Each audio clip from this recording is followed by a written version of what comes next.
Let's do it. Welcome to Wall Street right. Beats, everybody. I'm Steve Lamar. What is today? Wednesday. It's ski week, February 18th. Welcome to the show. I've got our small cap and value, large cap value pro Robert Marson on with us today, who's got lots to talk about with a few table pounding longs. And Benjamin Bry, our macro pro, who's never short on something to talk about. So let's get it started here with Mr. Marson. What's on your mind this morning besides this? Well, gentlemen, I have a saying. Go for it. Some days you're the windshield and some days you're the bug. And today I was the bug. You're the bug. All right.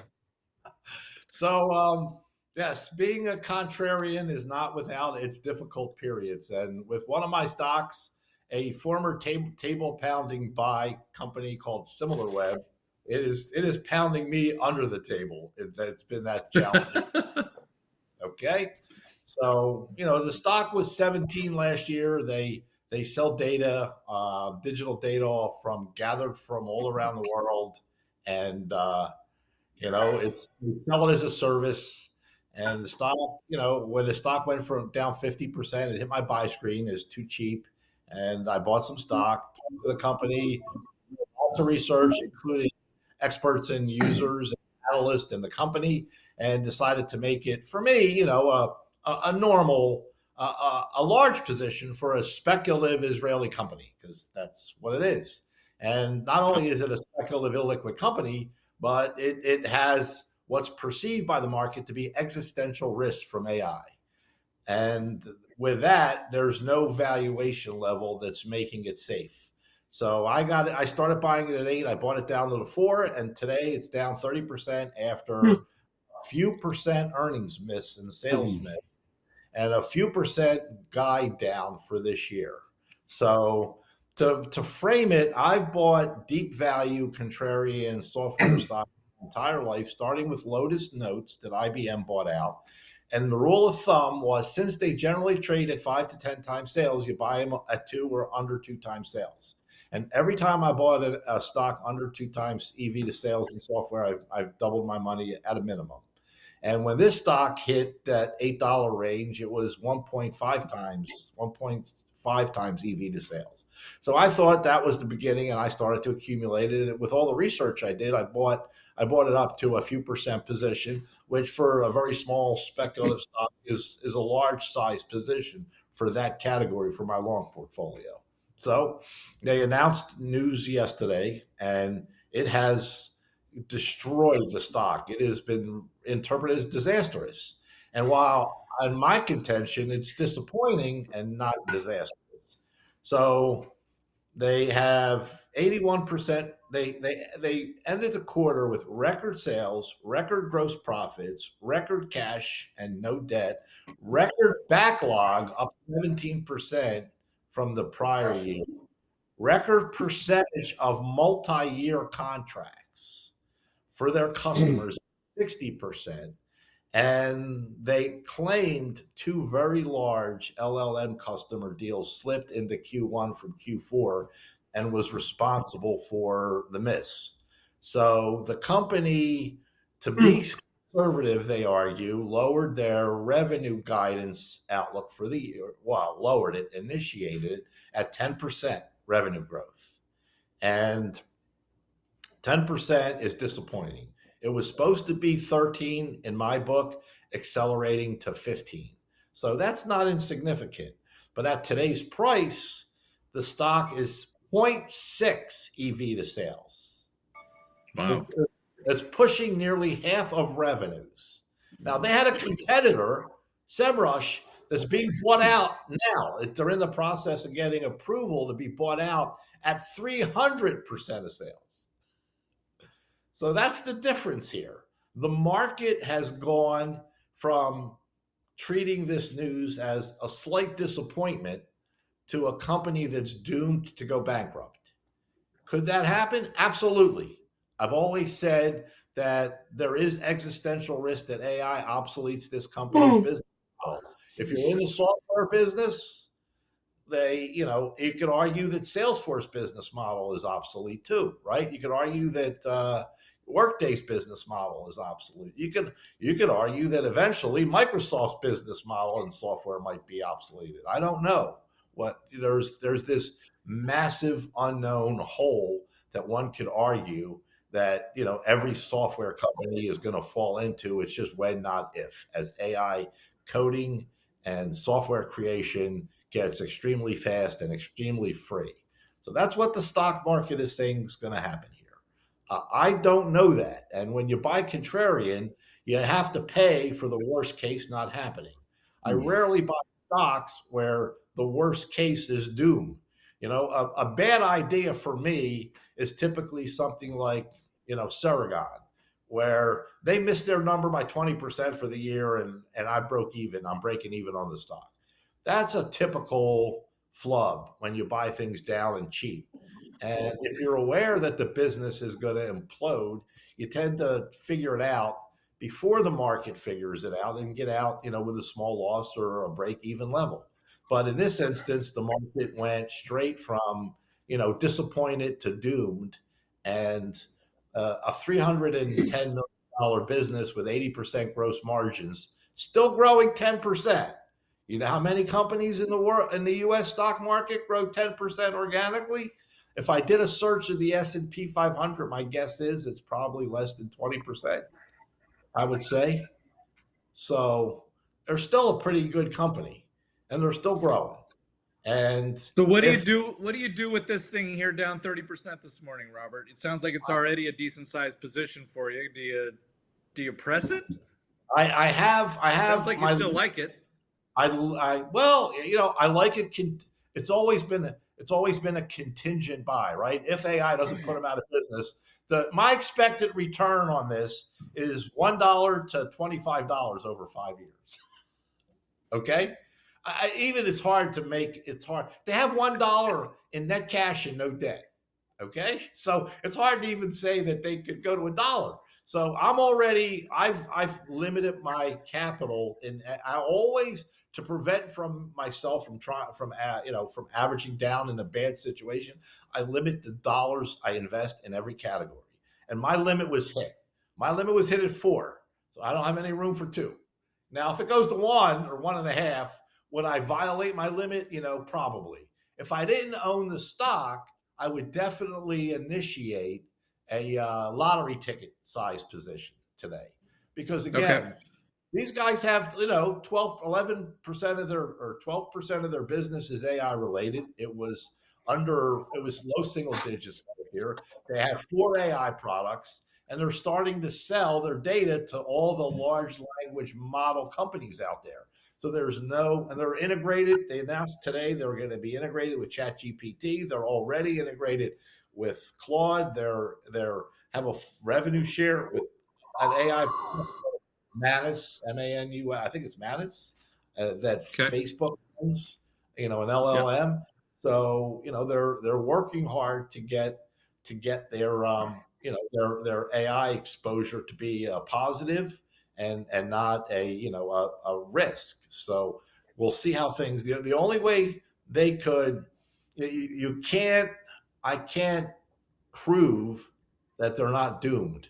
Anybody can say, well, they're doomed, and they're doomed, so there's no price you want to buy this.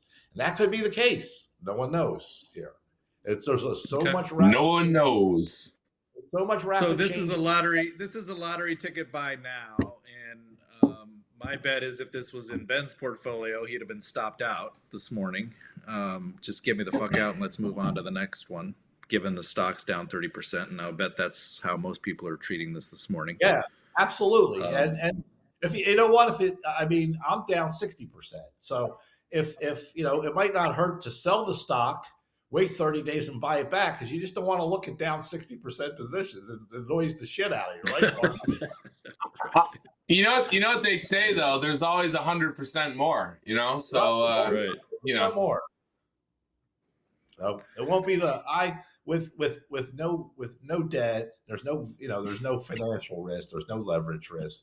The business theoretically grows, and they're still growing. But again, is the decline the expected growth rate for one calendar year from 13% or 13% to 10% off a smaller base because they missed by a few million. The estimate for revenues versus 282 this year was 323, and they announced the midpoint at 310. So it's a $13 million miss, which, is still, mid-single digits, which is not great.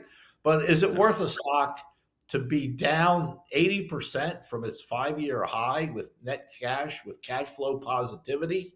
It's cash flow positive, 8 straight quarters. So if you were buying this as a business, you just have to, if they grow 5% a year, the stock will triple. So it's just, they just have not to be, they have to survive AI because the stock market is pricing this as though it's on its way to bankruptcy. That's what the stock market is pricing. Well, it sounds like they got enough cash to kind of reinvent themselves along the way here too. If they start to see that happening, they can pivot. They could pivot. They're not already in the process of doing so. What's that? So they could be like GameStop, just reinvent yourself with the cash you got. Exactly. Get into Bitcoin or go buy a gold mine or whatever it is that GameStop does these days. Again, all right, Ben, what are you looking at this morning with the stock market ripping here on a Wednesday? What's that all about? No fears. No, it's funny. Yesterday I was looking at the markets and we were at the breaking line, like in almost all the markets. Like the 10-year was at 401, the 2-year was at 338. Microsoft, some of these charts, they were just ready to go. Silver was 72. Credit spreads were up, et cetera, et cetera.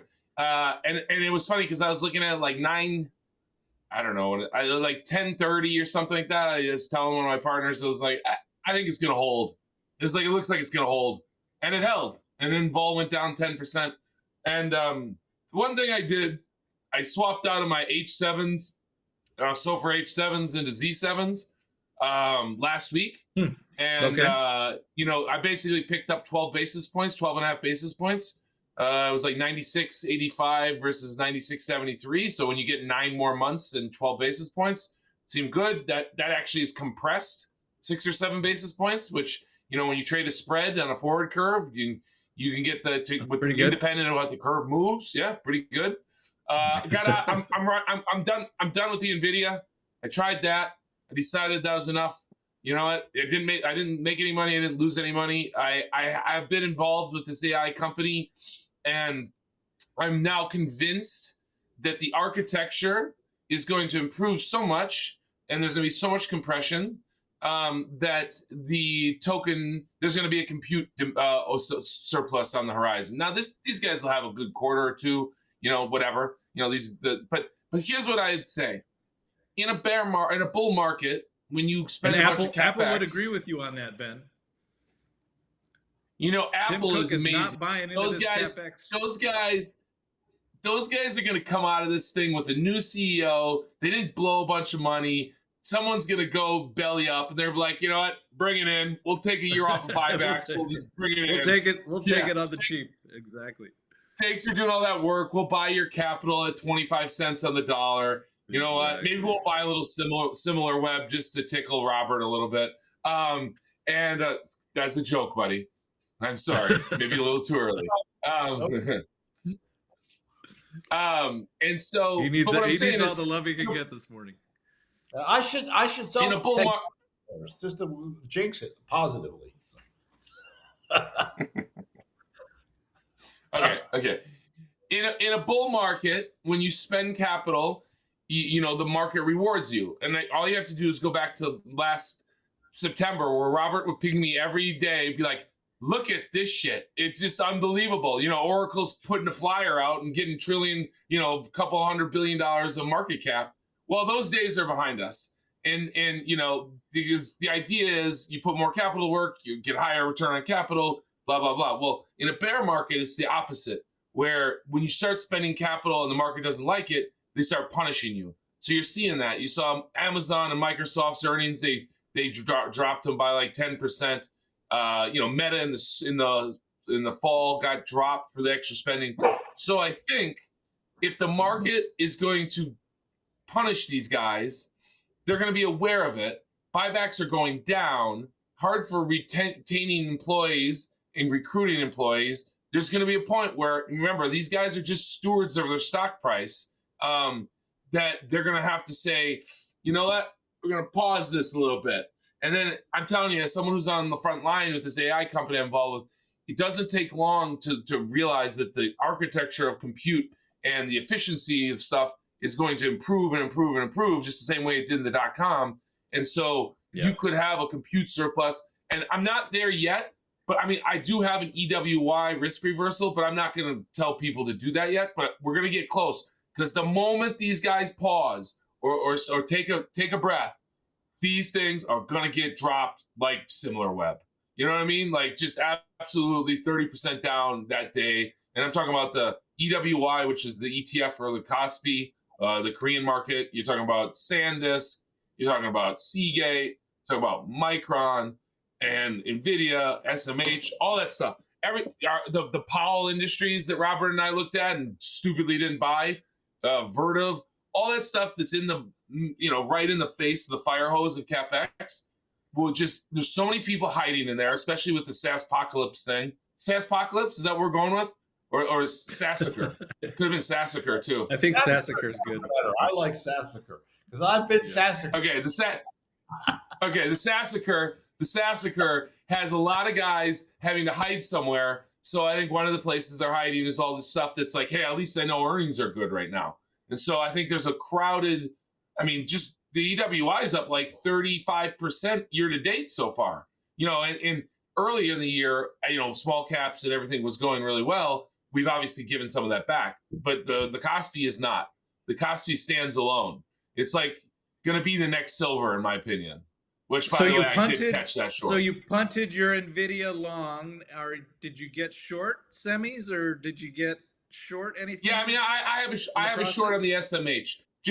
I have a short on the SMH, not a big one, but I was like basically thinking, I was like, I'll start putting this on here, and then I have the EWY. So who knows? It could be a little bit early, but it feels like I can just see one of these things where like the guy spending all this money, if they're negatively incentivized to do this, and I'm on the front line seeing like, hey, the token compression from just not going from step one every time that you go on an LLM, right? Like you use context and memory to improve the process. We as humans don't start at step one every time. We started like step 7. Like when Robert and I look at a stock, it's not like we did when we were young bucks who were young analysts and went through everything and it was this arduous. Like you could skip some steps, and so I think that will be coming for the LLMs, and then that will then follow through with less token demand.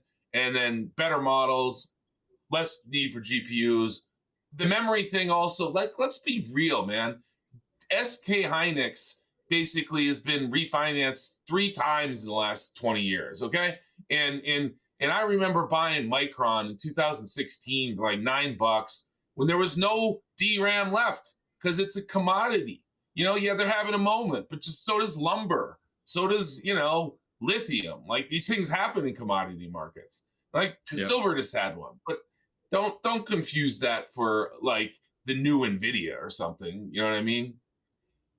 So what do you that's think? What I got. What do you think, Robert? Is this just overhyped and people are hiding in these big name semis because of the SaaSapocalypse, as you guys like to call it? SaaSACRE. SaaSACRE. SaaSACRE. Sorry. Yeah.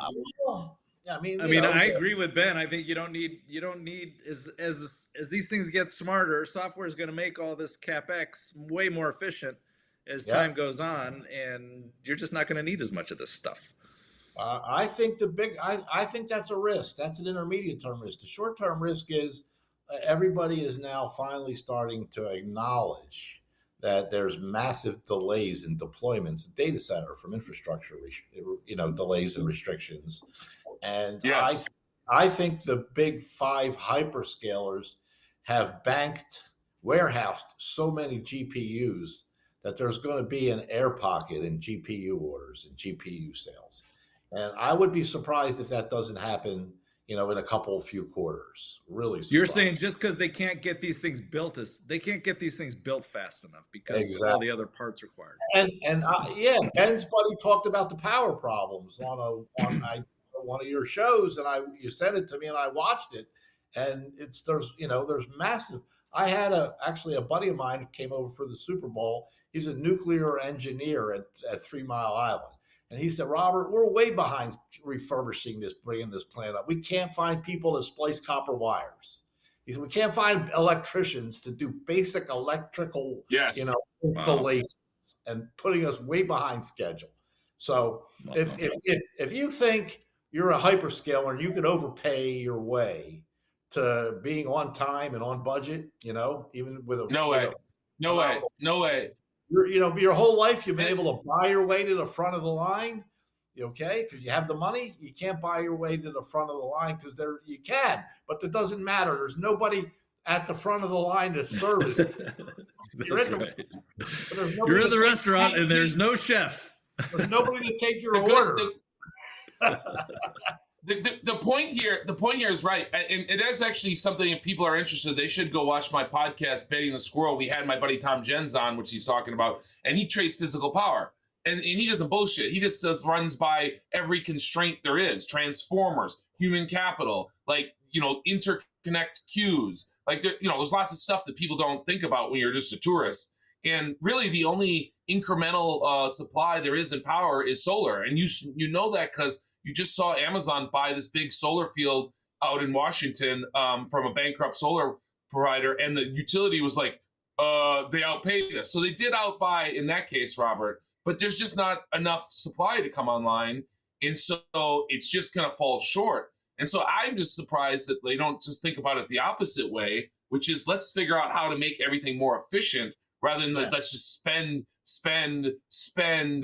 And by the way, this is deflationary, and so there's going to be a point where this return might not be there. So yeah, I just think that if you think about what a year from now, what will be a lot lower, and I think it's all these things that are in the fire hose, basically. I think they'll disappoint, but both for Robert's point and for my point. And right now, because of the SaaSACRE, I think that's what we should call the title is what's the fallout of the SaaSACRE or something like that. And basically, because Robert's stock is a SaaSACRE also. He's a mini SaaSACRE. And look, I have a saying, right? The market is, I'd say, similar way. The SaaS numbers have been disappointing, right? The market has gone to doomed. And here's what you have to remember. Doomed always starts with disappointment. So it's not distinguishing. All right. Yeah, so, well, that's a good line. We should end with that. That was pretty good. The fallout of the SaaSACRE is SMH and all peripheral participants. Now, to be fair, I did talk about this a year ago on the show when Klarna turned off CRM because they used AI to create their own thing. And I have been adamant against buying SaaS software companies since then. I bought SimilarWeb because it was, 1/3 the price to sales ratio with the same business model and margins. And, because it sold data, and I thought data was going to be more immune than platforms that are being bought. So I was, clearly wrong there. What about, so let's talk about wrong every once in a while. Well, can we talk about the SaaSACRE for a second? So do you see any opportunities here in SaaSACRE land?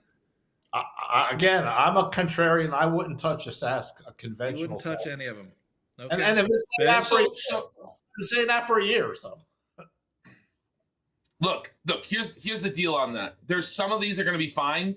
Anything that has a liability side to it, they're not going to rebuild it, okay? So like a Workday, for example, like anything that has risk, insurance, risk systems, HR, that stuff's underlying it's a wrapper on a foundation, basically, right? So if you're a wrapper on a workflow, yeah, you're effed, like a Zendesk or something like that. But if you're a wrapper on something that's really hard, I think but here's what I think the real issue is the terminal value. These things always just traded with ridiculous multiples, and they have 75, 80% gross margins.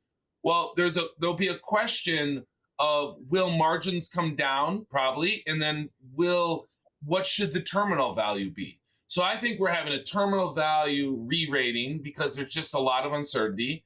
Sometimes that happens and it throws the baby with the bathwater out, which the SaaSACRE clearly is one of those things, because it is a red sea out there in that world. But yeah, I think that if you're willing to do the work, but I think it's one of those things where you got to like call the company, you got to really dig in, and you got to say, okay, how much cash flow are they going to make in the next 5 years? What percentage of the MV that I'm paying? Like, you got to do some work. Like, I think it's not a tourist land. I think because some of them are going to get smoked. I do think you could get a bounce. Like I think there's a guy shorting it, and it's like but that's just a trade, right? Like you get a short covering type of thing in the IGV, but like that's I'm not going to recommend to do that on here. But I'm just saying that there's. But I wanted to fill in my comments. So the valuations are still well above what I normally pay on my distressed price to sales ratio. So if you're going from 10 times sales to 5 or 6, I'm not interested. If you're going from 8 to 3 or 4, I'm interested. I was only interested because we have an 81% gross margin company growing double digits that was trading at 1.5 times sales. Never in my mind would I see how it can go to 0.6, but it did. Okay. But the switching cost for the SaaS companies that are too high, that's where the value now lies. And like Ben said, there's too much data, proprietary enterprise data in all these systems, and they won't turn them off until they could do it very confidently and very painlessly, and they're not there yet. So there could be a trade, and they Workday and ServiceNow and Salesforce, they could all keep their status with slightly lower growth or slightly lower margins and be reasonably priced stocks. They're just not compellingly cheap, and the risk is still too high for me. So I'm not going there. Staying away. You're not buying them. Okay. Yeah. I have my smart. Yeah, I think that's right. I think that's smart. A lot more downside possible when these things get more fairly valued. Yeah, I just think that's it. It's a multiple thing. Like right now, I don't think the market's saying, "Oh, your business is over." I think it's just saying, "Hey, we're re-rating you because we don't have any confidence on the sustainability of that cash flow into the out years." And again, what's that Scott McNeely or whatever the Sun Microsystems guy, like his quote about 10 times sales? And it's a ridiculous thing. 10 times sales, ridiculous. It's a ridiculous concept. Unless you're absolutely ripping growing, like 10 times sales is an absurd concept. 5 times sales is pretty damn expensive. This is a very easy concept. You take the price to sales ratio and you divide it by an assumed net profit margin. And that's your PE. So at 5 or 10 times sales, if you get a 20% profit margin, you're talking about 40, 50 times earnings. And most companies are not worth 40 or 50 times. We throw around price to sales ratios like they're nothing, but they really are. We're in the 99th percentile of price to sales ratios for the stock market. Crazy. You know what is worth 40 times apparently? Walmart and Costco. That is just like unbelievable. All right, let's go. All right, let's wrap it up. Throw that out there. You want to call it? Anything else you want to cover, Robert? I'm good. Nope. You good? Ben, you good? Let's send Robert an ice pack for his butt. I'm less good than I was yesterday or 2 weeks ago, but I'm still good. All right, good. And Ben, where can we watch that Benny and the Squirrel episode you mentioned? Where do people find that? Oh yeah, that's on my channel on my YouTube channel. You can go. All right, I love it. Go to Benny and the Squirrel on YouTube and look up Tom Jens. There's an episode about the hard truth of AI power. And it's really good. Now, look, Tom's a little dry, so you're gonna have to hang with him. But like, he's really smart, and he gives Just put it on 1.4 speed or 1.25 speed. Yeah. Yeah. That'll help you get through it faster. Exactly. But you get the content. Exactly. All right, boys. Let's wrap it up. The content's good. Us on Wall Street Beats. Follow us back here tomorrow. I'll be your host again with I'm not sure who's on, but it'll be a good show. wallstreetbeats.com, and let's call it. Have a great day. All right. Later, guys. Here's my shameless plug, Ben. There you go. Yeah, there's your Einstein hat. There you go. I lost my gray one, Steve. I'm pissed. I can't.